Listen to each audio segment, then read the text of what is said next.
And actually, when I'm over the border, I do get some people say, "Oh, Causley, good Cornish surname," and I have to say, because Charles's father was from Devon, and he was from the village of Trusham in the Ting Valley on the eastern edge of Dartmoor, and as were all my dad's side of the family too.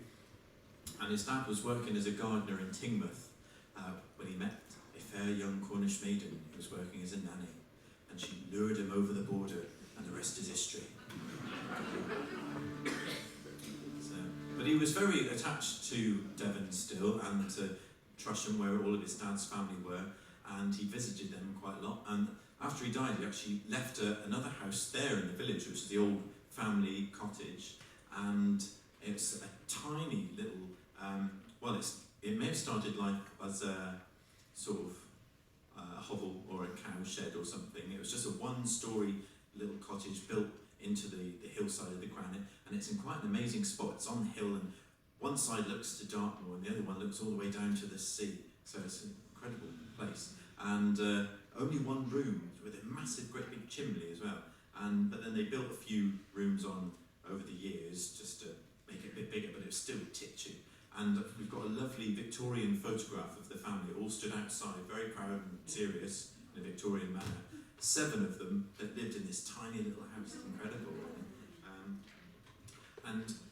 When Charles died, he left it to some friends of his.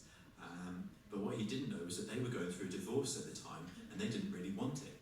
And so they decided it'd be worth a lot more money if they demolished the little hovel that was on it and sell the plot of land, because it's got spectacular views and they could build a nice big massive mansion there instead.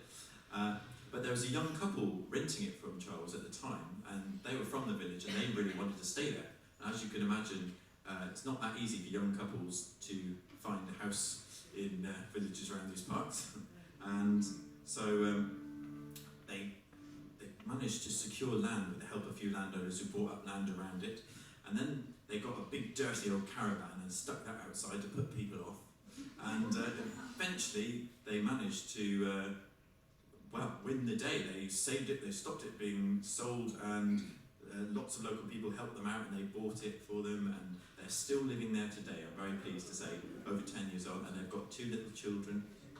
And they're building a very sympathetic extension, but it's underneath the hillside, so you can't see it from the rest of the village. And Trusham's very proud of its Causley connection, and they had the Bishop of Exeter come out a few years back, and they've renamed the little lane up to it Causley Lane. So very proud. So I better do the poem that Charles wrote about Trusham, and it's about him visiting the village, and he describes the war memorial you see as you come in, which is made out of 2 old field rollers and a bit of wire. And it had his grandfather's and his dad's names spelt incorrectly on the war memorial. They called him Causley, which we get quite a lot, because people just assume you spelt it wrong. And so now the village has actually corrected that, and all they've done is they flipped the war memorial round and they put the names correctly on what was the back. So if you look round the back now, you can still see the old one. And yes, village life. And he meets an old man in the lane who quizzes him as to why he's not yet got married.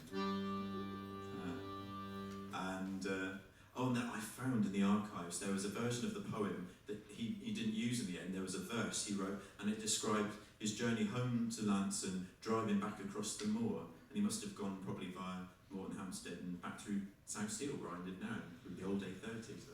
But he didn't use that in the end. So. Anyway, this is Trusham.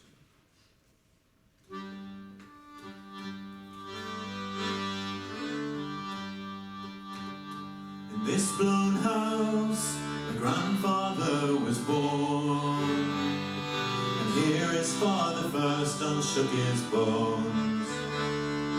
Walking the churchyard as a child, I saw my slate name on their double page of stones.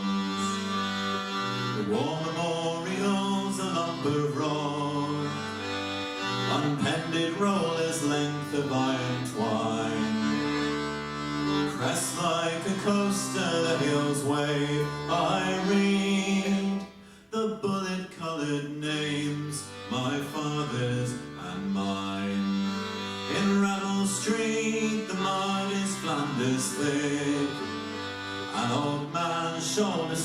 backed against the rain.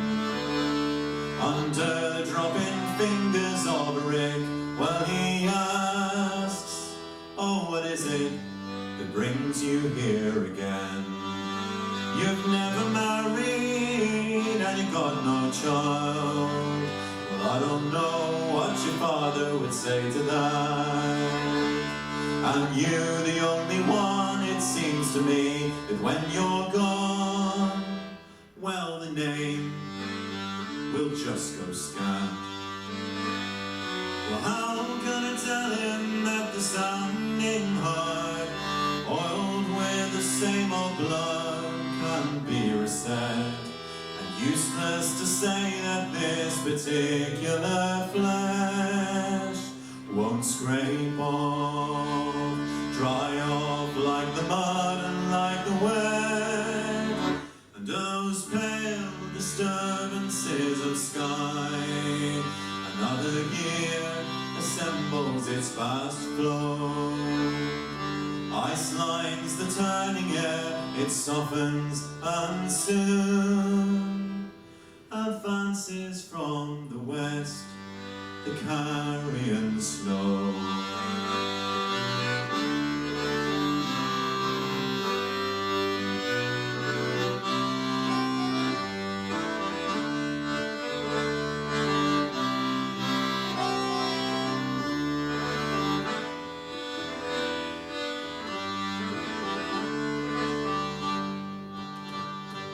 This blown house, my grandfather was born, and here his father first unshook his bones.